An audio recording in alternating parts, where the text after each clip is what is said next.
Muy buenas tardes, ¿cómo estamos? Iniciamos con nuestra clase de microbiología y parasitología. En este caso vamos a hablar de la clínica importante en casos de integración número 2 para tanto el sistema urinario como para el sistema reproductor, ¿no? Hemos visto anteriormente esta unidad, empezando con el sistema urinario, hablando de las ITUS, de las infecciones del tracto urinario, y como segunda parte, dentro de dos clases divididas, hemos hablado de las infecciones del sistema reproductor, ¿no? Tanto las ETS, hemos hablado y clasificado, ¿no? En cuanto a infecciones bacterianas, micóticas y también virales, ¿no? Y también un poco de parasitarias que se pudo agregar, pues, al final, ¿no? A decisión de mi compañera que dictó, ¿no? Igualmente, la parte de parasitología en reproductor se va a hablar más adelante, ¿no? Sobre todo cuando hablemos del trichomona vaginalis, por ejemplo, ¿no? Y otras infecciones de este tipo, ¿no? Ok. Bueno, vamos a iniciar con el casito. He preparado dos casos de urinario y tres de reproductor. El reproductor tres porque es un tema mucho más denso, ¿no? Por así decirlo. Ok. Por lo tanto, hablemos primero ahora del urinario, ¿no? A ver, dice así, ¿no? Tras 2 días de disuria creciente, una universitaria de 20 años acudió al centro de salud de la facultad, ¿no? Durante la exploración presentaba molestias durante la palpación del costado izquierdo y febrícula, ¿no? Su orina era turbia y en el estudio microscópico presentaba eritrocitos, leucocitos y abundantes bacterias, gran positivas, dice, ¿no? Entre sus antecedentes médicos, no había sufrido previamente ninguna infección de vías urinarias y la paciente admitió que mantenía relaciones sexuales, ¿no? ¿Cuál de los siguientes microorganismos es el responsable más probable de la infección de la paciente? Ok, tenemos A, dice Candida albicans, la B, dice Enterococcus faecalis, la C, la Neisseria gonorrhoeae, la D, Staphylococcus aureus, y la E, Staphylococcus saprophyticus, ¿no? Entonces, ahí, para lo que ven la grabación, pues les doy tiempo real, le doy unos cuantos minutos para que puedan pensar en la clave correcta, ¿no? ¿Ok? Así como para ir retroalimentando lo que hemos visto en la parte de urinario, ¿no? Entonces, ahí les doy unos minutitos para que puedan ir pensando.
Ok,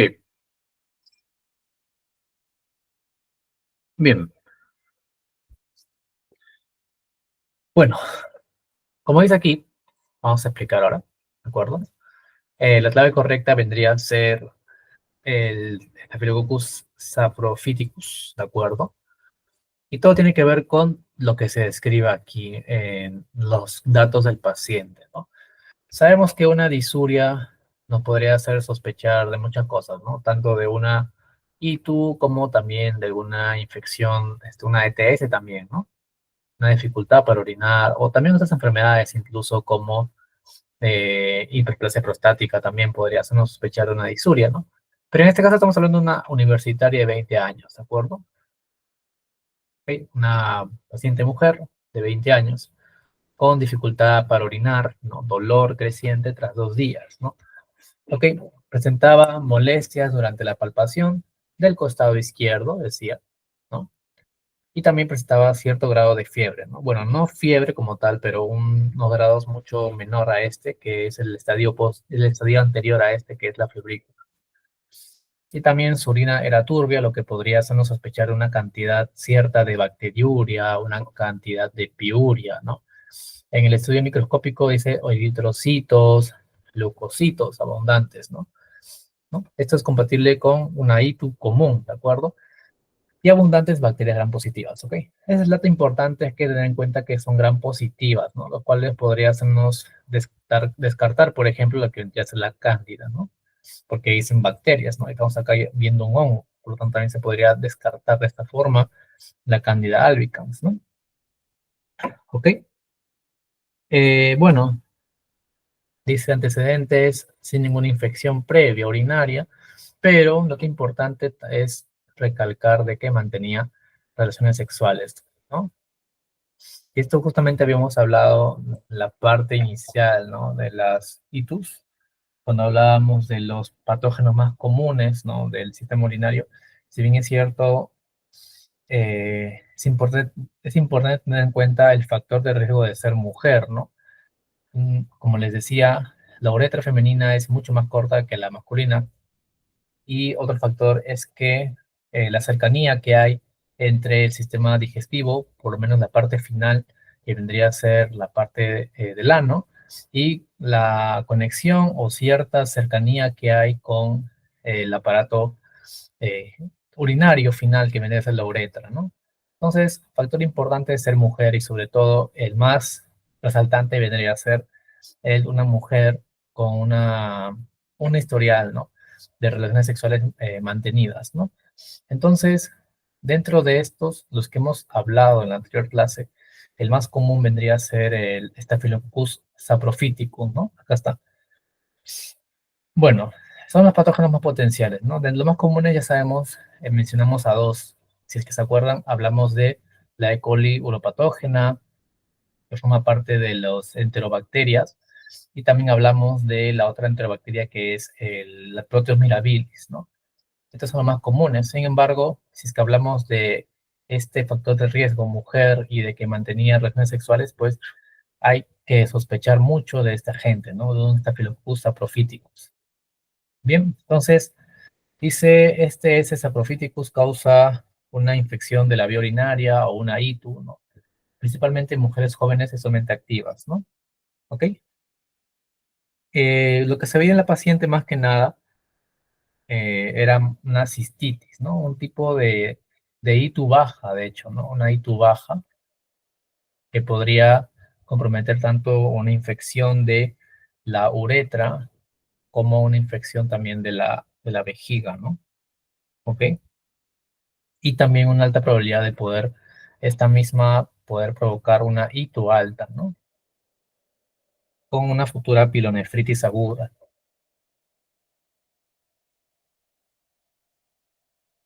Como sabemos, una pielonefritis importante para poder distinguirla de una ITU baja es la presencia de un dolor a nivel lumbar, ¿no? Un dolor lumbar. Y la fiebre, por supuesto, ¿no? Entonces, dentro de las pruebas bioquímicas, perdón, a ver, quita esto. Las pruebas microbiológicas que se hicieron fue la detección de Gram, ¿no? Lo cual nos hizo ver de que era una bacteria Gram positiva, ¿no? Y entre ellas, claramente, el Staphylococcus es una de estas, ¿no? Una gran positiva, ¿no? Aunque si bien es cierto, también entre las claves se encontraba el Staphylococcus aureus, ¿no? Estaba el Staphylococcus aureus, si bien es cierto, también podría causar esta ITU, ¿ok? Sin embargo, dentro de las ITUs del Staphylococcus aureus, causa ITUs menos frecuentes, ¿no? A menos que el paciente haya sufrido lo que sería una bacteriemia, ¿no? Una bacteriemia previa, ¿ok?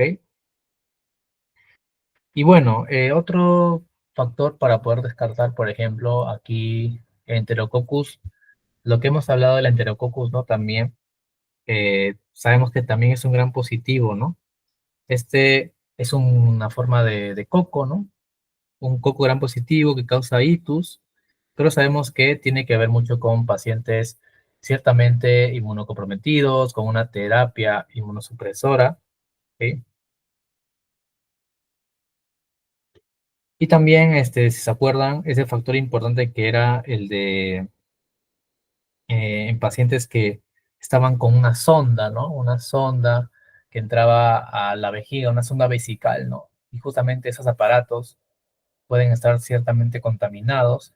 Y justamente también hablamos de que los enterococcus son gran parte de ese porcentaje de itus que son provenientes de los hospitales, ¿no? Es decir, que son nosocomiales, ¿no?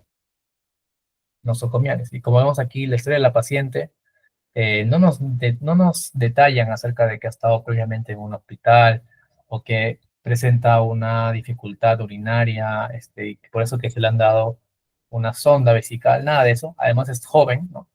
Entonces lo más común, y sumándole a ello lo de las relaciones sexuales, es que podemos sospechar de que el Staphylococcus saprophyticus es el más común dentro de estos, ¿no? Entonces, bueno, ahí está.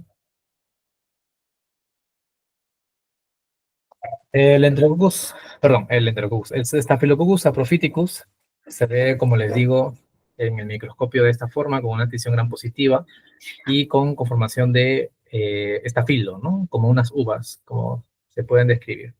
Bien. Ah, y otra cosa también, me faltó descartar el Neisseria gonorrheae, ¿no? El Neisseria gonorrheae, bueno, para descartar, obviamente, este es un gran negativo, ¿no? Y lo han visto ya en la clase de reproductor. Es un gran negativo, obviamente, es un diplococo gran negativo. Y es obviamente fácil distinguirla, diferenciarla que la de Staphylococcus, ¿no? Sí. Muy bien, ahora pasamos al siguiente caso de sistema urinario, ¿de acuerdo? Este tiene que ver mucho con lo que mencioné hace un ratito de los patógenos más comunes, ¿bien? Y bueno, dice así, ¿no? Mujer de 32 años, previamente sana, acude a consulta por presentar disuria, policaluria, polaquiuria, perdón, tenesmo vesical y urgencia miccional desde hace 3 días. Refiere que la orina tiene un olor fuerte y es turbia. No presenta fiebre ni dolor en la región lumbar. Se realiza un examen general de orina que muestra una piuria significativa, mayor a 10 glóbulos blancos por mililitro, nítridos positivos y pH alcalino. El urocultivo reporta crecimiento de una bacteria gram negativa móvil, lactosa positiva, en agar McConkey, dice, ¿no? Indol positiva y uriasa positiva. Otra colonia aislada fue lactosa negativa, indol negativa y altamente uriasa positiva. Además, con un crecimiento en patrón de enjambre en agar sangre. Con base en estos hallazgos, ¿cuál es el agente causal más probable de esta infección urinaria? ¿No? Ok, la A dice, ¿no? La E. coli uropatógena, la B. Proteus mirabilis, la C. Klebsiella pneumoniae, la D. Pseudomonas aeruginosa y la E. Enterococcus faecalis. Ok, quédense mucho aquí para poder responderle y razonar acerca de las pruebas bioquímicas, ¿no? Hasta ahora, las pruebas bioquímicas, la parte de diagnóstico laboratorio parte 2 nos ha servido para poder hablar tanto del sistema digestivo como las infecciones del sistema urinario. ¿De acuerdo? Así que también tengan en cuenta eso. El cuadrito, sobre todo, que les di al final de todas esas pruebas, también nos permite poder reconocer más fácil entre estas bacterias que tenemos aquí, ¿no? Y bueno, también, ¿no? Hablando sobre los nitritos, el pH sobre todo, es algo también clave para poder distinguir algunas bacterias. ¿Ok? Entonces ahí les dejo unos cuantos minutos para que puedan resolver este caso.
Ok, ok muchachos. Ya, vamos a empezar con la resolución. Bien, en este caso, bueno,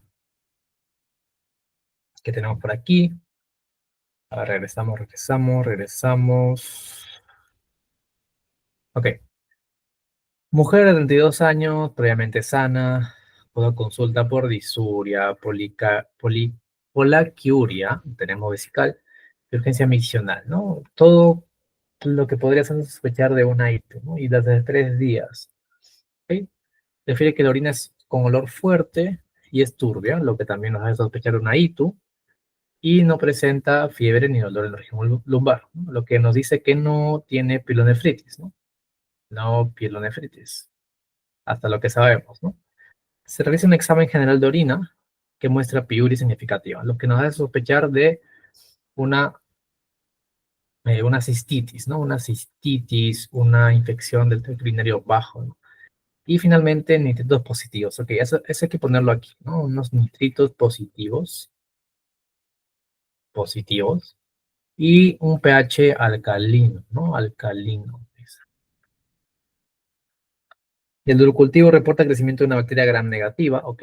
La bacteria gram negativa, importante para distinguir negativa, es móvil, ¿no? Es móvil, es lactosa positiva, ok, lactosa positiva, y en agar McConkey, ¿no? Claro, en agar McConkey porque es negativa, indol positiva, indol positiva, y ureasa positiva, ¿no? Ureasa positiva. Otra colonia aislada fue lactosa negativa, ¿ok?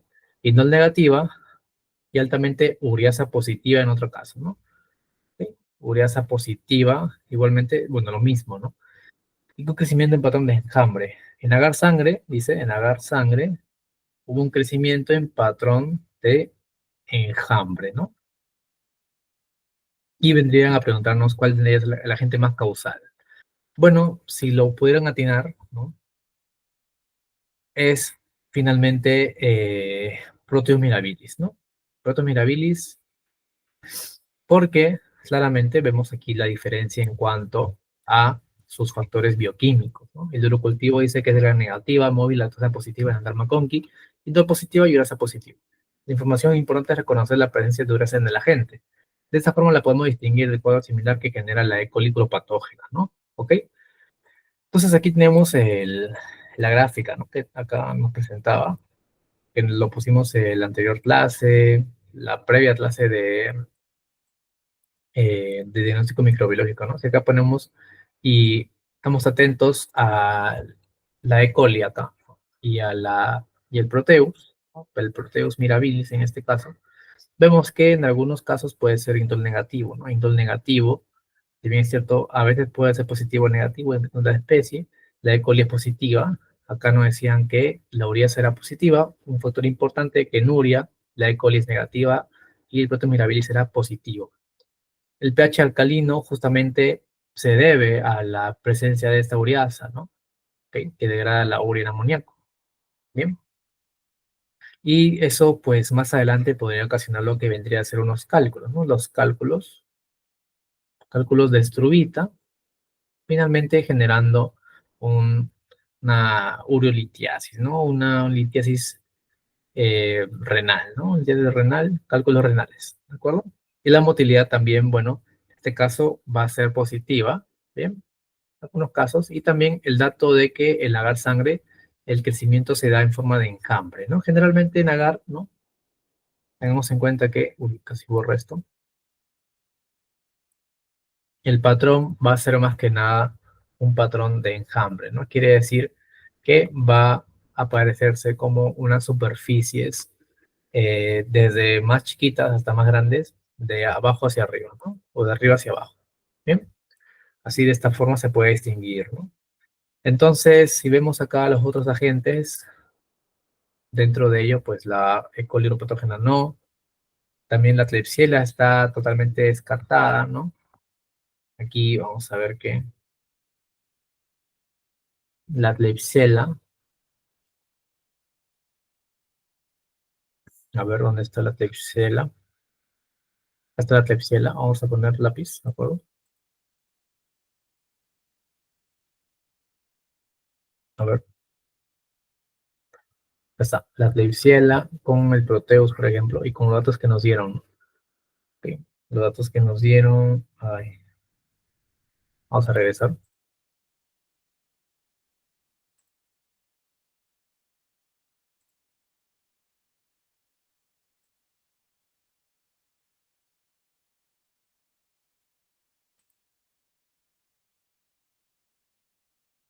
A ver, uy, no me deja regresar. Bueno, finalmente, la diferencia que hay entre la Klebsiella, ¿no? Klebsiella y Proteus que podemos destacar es primero, la Klebsiella no genera unas infecciones comunes en el este, tracto urinario, ¿no? No es tan común, ¿de acuerdo? Además de que el dato de que el Proteus es lactosa negativo, ¿de acuerdo? Lactosa negativo, en comparación con la Klebsiella también es importante, ¿no? Lactosa negativo, también la ureasa, que igualmente ambos son positivos, sin embargo el Proteus, pues, por esto la lactosa es importante, ¿no? Destacarlo, y también lo del agar, la motilidad que da en enjambre en el agar, también es bastante importante tener en cuenta, ¿no? ¿Cómo le quito el zoom? Aquí, ¿no? Acá le quito y acá le pongo esto. Ya está. Problemas con el zoom. Ahí está. Y finalmente los otros, ¿no? Que también podemos comparar, ¿no? Pseudomonas aeruginosa también, ¿de acuerdo? Y el Enterococcus faecalis, que en este caso no forma parte de las gram negativas enterobacterias, ¿no? Y bueno, eh, la Enterococcus es una gran positiva y no encaja con la gram negativa que pudieron detectar finalmente, ¿no? Así que nos quedamos con de que es un Proteus mirabilis. ¿Bien? Siguiente caso, pasamos con reproductor. Nos dice, ¿no? Una mujer de 28 años sexualmente activa. Nos dice que acudió a su ginecólogo con un cuadro de inflamación vaginal y secreción blanquecina espesa de 3 días de evolución, ¿no?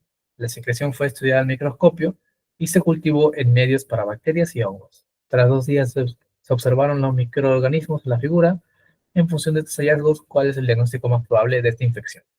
Tenemos que A es gonorrea, la B infección por clamidia, la C tricomoniasis, la D vaginosis bacteriana y la E candidiasis, ¿no? Importante tener en cuenta el reconocimiento, ¿ok?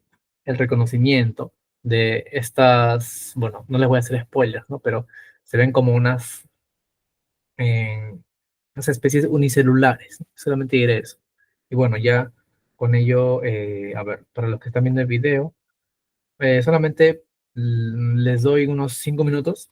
Para ello, me gustaría que pausen, ¿de acuerdo? Todo lo necesario para que puedan eh, tener la respuesta, ¿de acuerdo? Así que pausen. Y bueno, y ahora sí vamos a responderlo, ¿no? A ver, entonces, nos dice, ¿no? Una mujer de 28 años sexualmente activa acudió al ginecólogo, dice sexualmente activa, importante, una inflamación vaginal y una secreción blanquecina de 3 días de evolución, ¿no?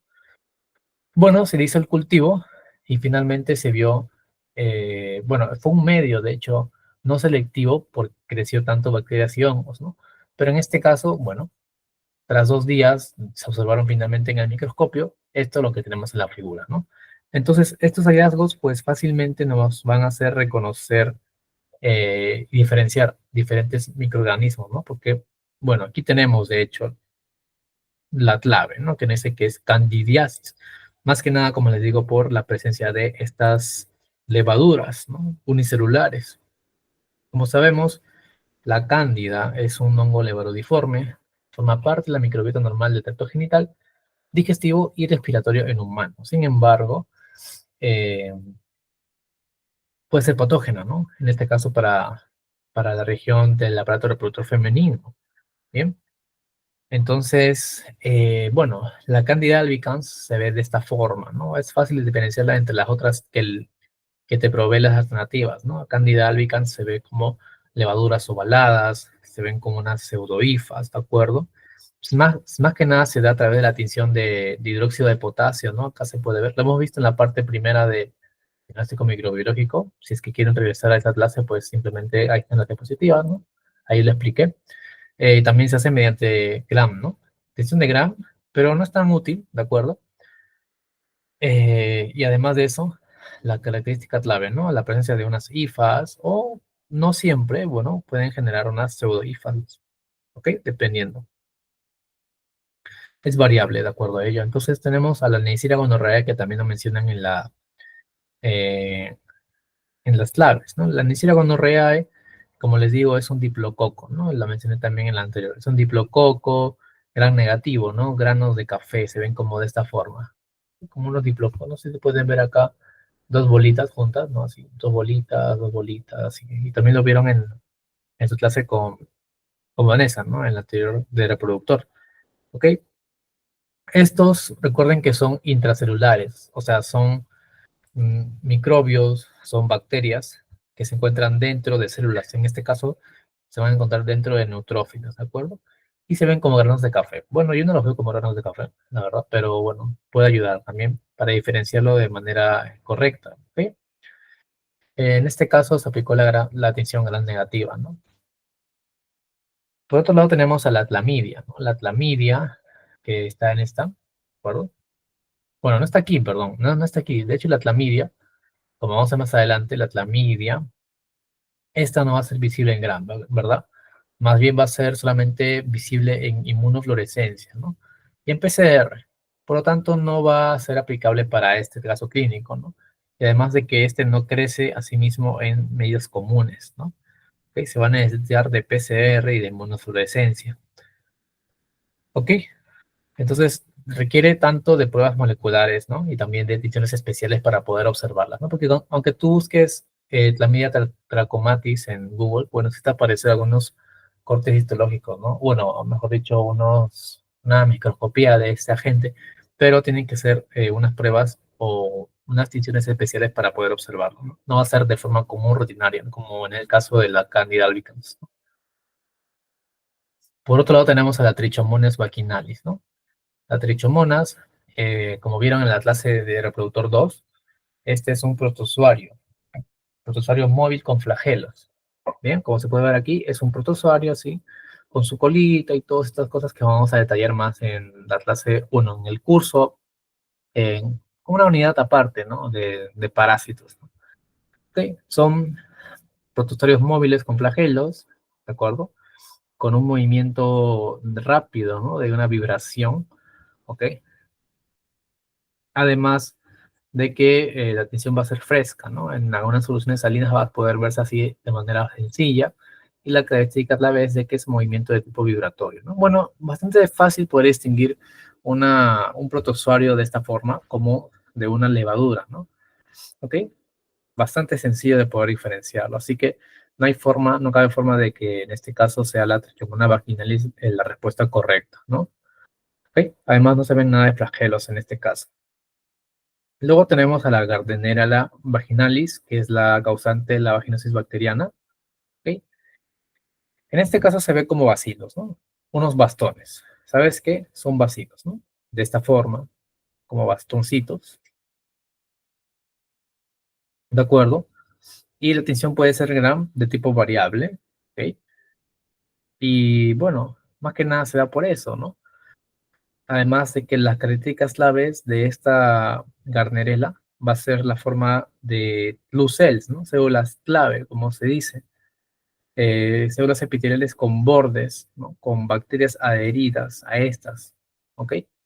Y se ve de esta forma, ¿no? Bacilo más que nada, pero aquí, como se dio en la foto, ¿no? Se ven como unas levaduras unicelulares, ¿bien? Así que esta no cabe duda que vendría a ser la candidiasis. ¿Ok?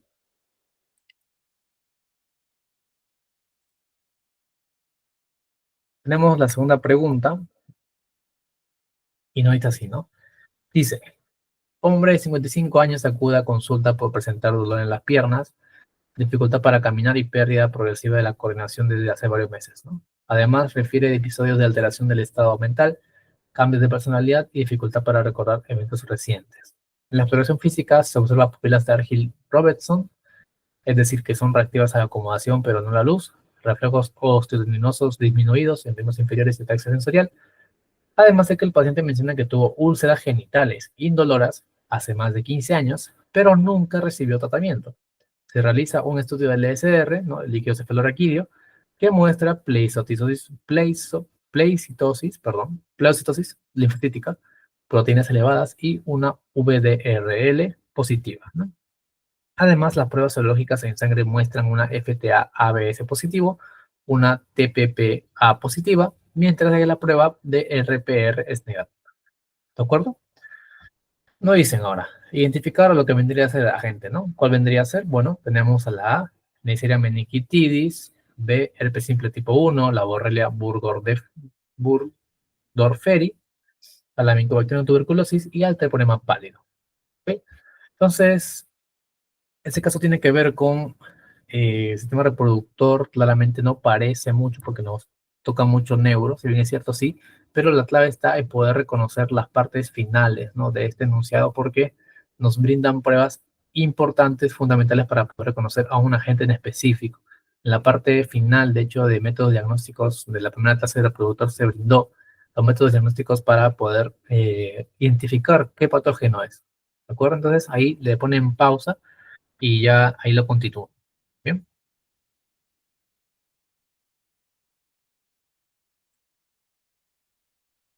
ok. Entonces, vamos a responder la pregunta. ¿Sí? A ver. Bueno, la respuesta correcta ha sido de treponema pálido, el causante de lo que conocemos como sífilis, ¿de acuerdo? Bueno, dentro del treponema pallidum conocemos una de sus complicaciones, digamos, más conocidas dentro del neuro, seguro también han hablado, en la parte de médula espinal, seguro, lo han escuchado, que vendría a ser el tabes dorsal, ¿no? ¿Ok? O la neurosífilis, ¿ok? El treponema pálido vendría a causar una sífilis terciaria, ¿no? Que se puede manifestar como neurosífilis, que es como tabes dorsal, y una demencia sifilítica, ¿bien? Esta, bueno, sífilis terciaria se manifiesta luego de unos años después de una infección por sífilis. En este caso, el paciente indica que tuvo, dice, úlceras genitales indoloras hace más de 15 años, pero nunca recibió tratamiento. Entonces, ahí la sífilis pudo haberse dado, pudo haberse dado el tiempo para poder infectar lo que vendría a ser la médula espinal y estas tejido nervioso, ¿no? El cual también vamos a ver a través de nivel encefálico, ¿no? Por la demencia que pudo haber tenido, ¿no? Porque tenemos aquí una alteración del estado mental y eso significa que iba a haber algún daño a nivel de los miembros, o bueno, el control superior que vendría a ser el cerebro y los cambios de personalidad también, ¿no? Ok, entonces el treponema pálido en esta gente ha causado la sífilis terciaria. El diagnóstico se confirma mediante la VDRL y el SR positivo. ¿Ok? En el SR, en el líquido cefalorraquídeo, se encontró que hubo una VDRL positivo. También las pruebas treponémicas positivas para FTA, APS y TPPA, ¿no? Para que puedan recordar, ahí se voy a mencionar más adelante. Pero acá hay otro dato que puse, ¿no? Acerca de las pupilas de Argyll-Robertson, ¿no? Las pupilas de Argyll-Robertson, como dice acá, son reactivas a la acomodación, pero no a la luz. ¿Qué quiere decir eso? Que a la luz, cuando le brindas, obviamente, luz al ojo del paciente, lo normal, ¿no? En personas sanas vendría a ser de que se vendría a constriñir la pupila, ¿no? Pero en este caso no se constriñe, ¿no? Dice, pupilas no se contraen cuando son expuestas a la luz, ¿no? ¿Ok? No hay reflejo de la luz, pero estas sí se contraen cuando están frente a objetos cercas, que vendría a ser un reflejo de acomodación. Entonces, el reflejo de luz está ausente, pero el reflejo de acomodación sí está presente. Entonces, también es algo clave, ¿no? En clínica también, tener en cuenta lo que vendrían a ser las pupilas de Argyll-Robertson, ¿ok? Y también eso nos permite justamente reconocer a una neurosífilis de otras enfermedades. ¿Sí? Acá está la tabla dorsal. Bien, seguro lo hablaron en la parte de coronas posteriores, justamente la neurosífilis, el treponema pallidum también justamente ataca esta región de la médula espinal, de los cordones posteriores y todo ello, que conlleva, ¿no? También conlleva lo que vendría a ser una falta de sensación de vibración, una pérdida en la posición, ¿no? ¿Ok? Y además de que el paciente tiende a caerse, ¿no? A pesar de tener los pies juntos. ¿Ok? Y más o menos la región en la que se afecta es más que nada desde T8, ¿no? De T8 hacia abajo, un poco más arriba, de hecho, del ombligo, y ahí vendría a afectarse todo el sistema de los cordones posteriores, ¿no?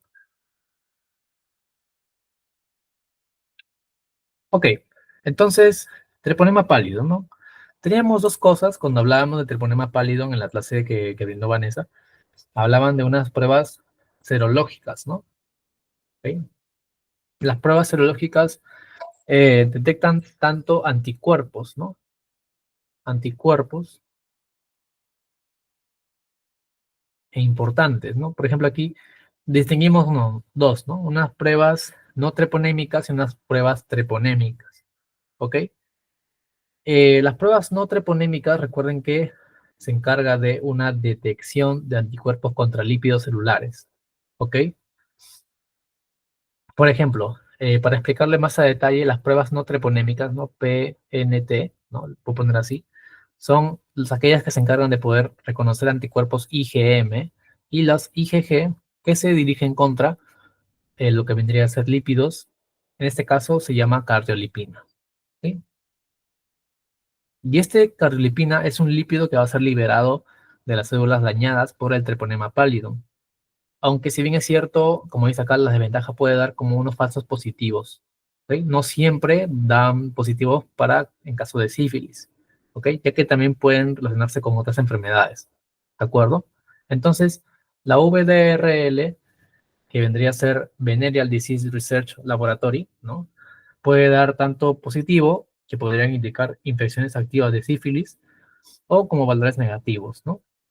Para en caso de valores positivos en EBDRL, pueden indicar una infección de sífilis activa, ¿no? Una sífilis activa o una sífilis secundaria, ¿no? ¿Ok?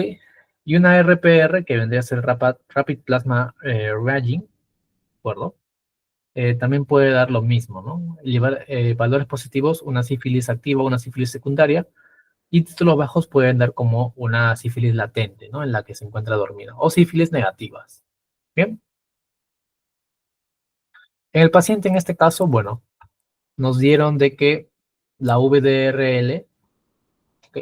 A ver, dice, proteínas elevadas y una VDRL positiva, ¿no? Entonces sí puede haber causado de cierta forma una sífilis presente, ¿no? Una sífilis terciaria, ¿ok?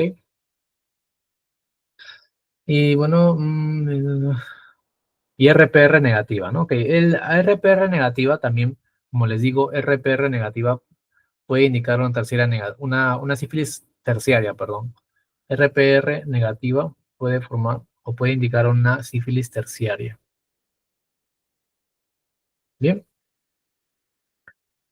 entonces, Eh, por lo general, para las pruebas no treponémicas, en la sífilis terciaria, los títulos tanto de VDRL como PRP o RPR, perdón, pueden ser bajos, ¿no? Pueden ser bajos o incluso negativos, ¿de acuerdo? Ya que sabemos que en el caso de terciarias la respuesta inmunológica es muy baja, ¿no? Es bastante disminuida, ¿bien? Así que para este caso se van a recurrir a las pruebas treponémicas, ¿de acuerdo? Para poder confirmar lo que vendría a ser el diagnóstico. ¿Okay? Las pruebas treponémicas son más que nada anticuerpos específicos, ¿no? Son específicos para poder detectar el treponema pallidum, ¿de acuerdo? ¿Ok? Y estas sí o sí van a mantenerse positivas, positivas de por vida, no importa si es que es primaria, secundaria, terciaria, va a mantenerse positiva siempre para treponema pallidum, ¿de acuerdo? Entonces, tenemos ahí a la FTAABS, ¿ok? Es la Fluorescent Treponemal Antibody Absorption y la TPPA, ¿no?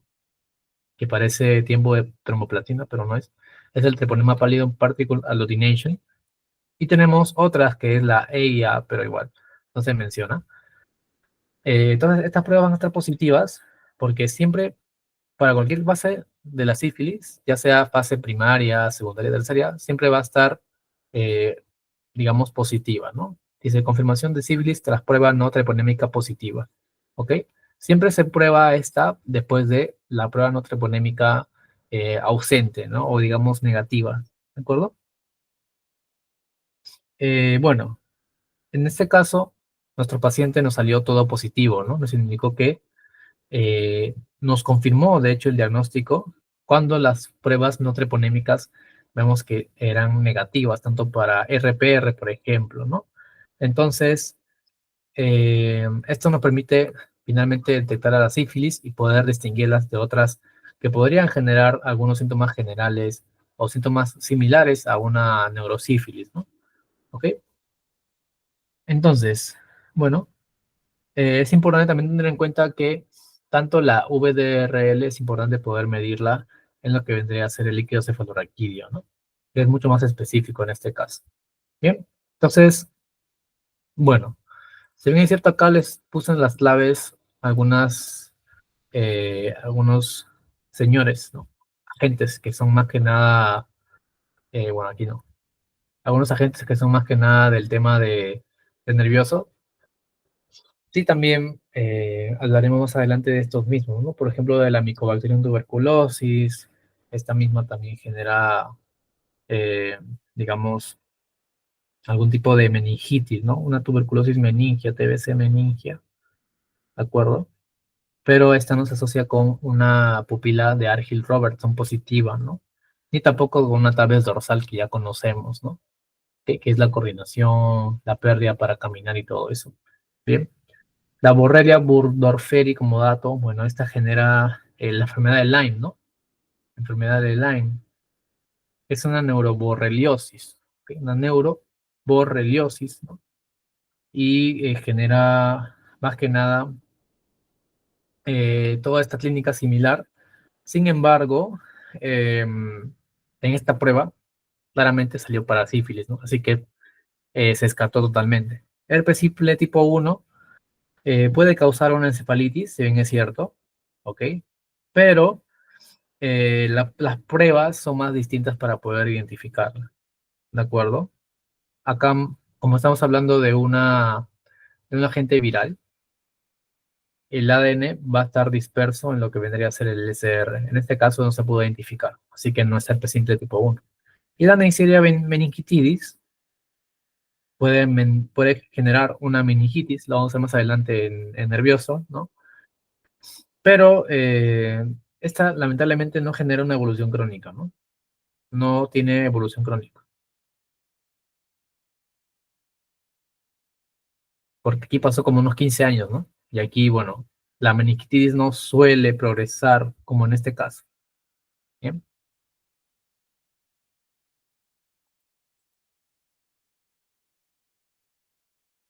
Y tenemos por último este casito.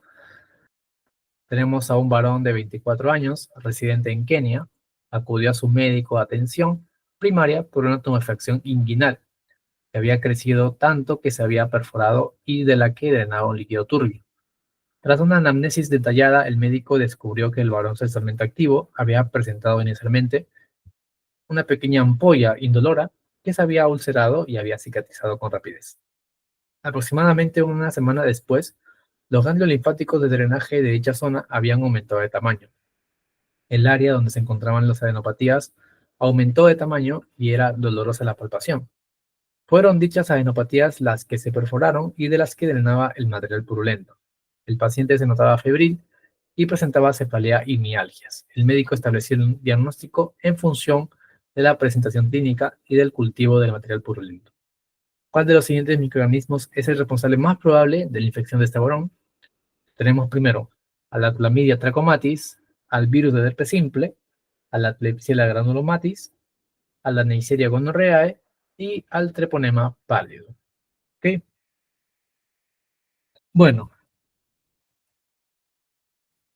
ok. Entonces, pausen el videito. Ahí ya vamos a dirigirnos a resolver. En uno, dos y tres. Bueno, ya. Ok. Tenemos a un varón de 24 años, ¿de acuerdo? Importante. Dice tumefacción inguinal. Ok, tumefacción inguinal. Y dice que se había perforado lamentablemente y drenaba líquido turbio, lo que nos hace pensar de alguna infección e inflamación en esa región, ¿de acuerdo? Era sexualmente activo y había presentado inicialmente una pequeña ampolla indolora, dice, ¿no? Que se había ulcerado y había cicatrizado con rapidez, ¿no? Y bueno, ganglios linfáticos de drenaje aumentado de tamaño y nos hace sospechar de lo que vendría a ser una adenopatía, ¿no? Una adenopatía, un linfogranuloma, ¿no? Estaba febril, presentaba cefalea y mialgias, ¿no? Y bueno, acá nos va a permitir poder observar lo que vendría a ser el resultado de una infección por el señor Chlamydia trachomatis, ¿no? ¿Ok? Chlamydia trachomatis. Este cuadro que presentaba el paciente era bastante común en lo que vendría a ser el llamado linfogranuloma venéreo, ¿de acuerdo? Y este es causado por el Chlamydia trachomatis, ¿ok? Esta parte de la diapositiva del reproductor la extraje justo porque decía eso, ¿no? Aquí el linfogranuloma venéreo que también ocasiona, ¿de acuerdo? Tanto en hombres como en mujeres, ¿no? Entonces, la enfermedad está causada, en este caso, por diferentes serotipos de Chlamydia trachomatis. Por ejemplo, aquí nos dicen que tenemos hasta 18 serovariedades inmunológicas definidas, A, B, BA y C, para enfermedad ocular tracoma. La D y la K causan infecciones de transmisión sexual, ITS localizadas en superficies mucosas, pero en este caso hablamos de serotipos como el L1, L2, L3, ¿no? Y esta va a ser capaz de producir infecciones de transmisión sexual capaces de causar enfermedad ganglionar invasora, que es justamente lo que nos aparece ahora mismo, que es eh, esto mismo el linfogranuloma venéreo, ¿de acuerdo? Entonces, bueno, la enfermedad está causada por 4 serotipos específicos, puede ser L1, L2, L2A y L3. Bueno, acá faltó el L2A, ¿no? Esta aparece como una característica en presencia de unas adenopatías, ¿no? Se ve como unos bubones y con formación de úlceras, como decía en el caso, ¿no? Una úlcera dolorosa, ¿de acuerdo? En zona de esa infección, ¿bien?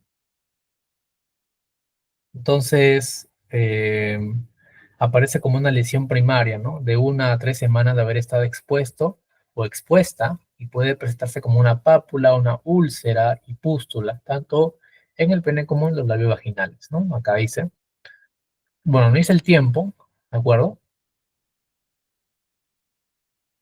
Ahí está, 1 semana después, ¿no? Ahí está, justamente 1 semana pasó y lo que apareció fue justamente eso, ¿no? Cuadro clínico que concuerda con una linfogranuloma venéreo. Bien, bueno, Eh, tenemos aquí claramente en las claves, vamos a ver.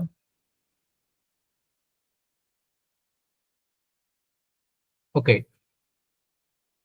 tenemos al herpes simple, a ver, el herpes simple.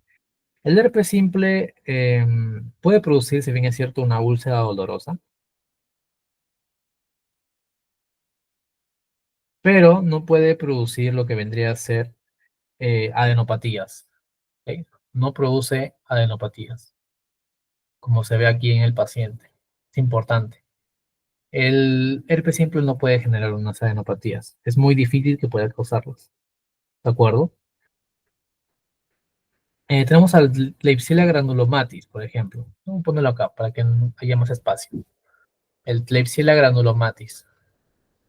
El Klebsiella granulomatis, bueno, lamentablemente, como se ve aquí, no crece en cultivos. ¿Ok? El Klebsiella granulomatis no crece en cultivos, por lo que se descarta, ¿no? Otro, por ejemplo, como la Neisseria gonorrhoeae, ¿no? NG. Neisseria gonorrhoeae. Sí se puede cultivar, ¿no? en diferentes cultivos, por ejemplo, como agar chocolate, ¿bien? Y otros medios especializados, pero lamentablemente no genera estos cuadros descritos, ¿no? Ya hemos hablado de Neisseria gonorrea, ¿no? Ese diplococco gran negativo, pero en este caso no genera este cuadro, ¿no? De pústulas, de úlceras, ¿no? Y en este caso no, ¿no?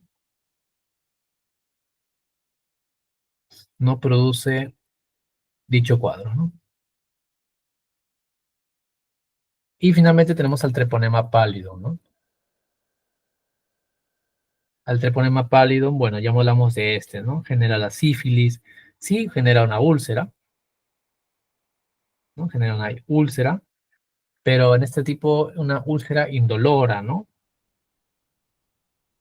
Además de que no genera adenopatías y tampoco crece en cultivos, no crece en cultivos. ¿Sí? Entonces tenemos en cuenta eso, ¿no? Si bien es cierto, la Chlamydia trachomatis se puede cultivar, ¿no? En células, bueno, en cultivos celulares tisulares, ¿no? Porque es un patógeno como tal intercelular. Pero la prueba más habitual para poder identificarla sabemos que vendría a ser la amplificación de su carga genética, ¿no? De sus ácidos nucleicos. ¿Bien? Entonces ahí tenemos para recordar esos casitos y finalmente ya tenemos a las referencias. Y bueno, eso sería por mi parte, ¿de acuerdo? Espero que les hayan sido interesantes los casos, ¿de acuerdo? Algunos los hice yo, algunos los saqué de unos libros, ¿bien? Y bueno, muchas gracias por ver y nos vemos en la siguiente clase. Hasta luego.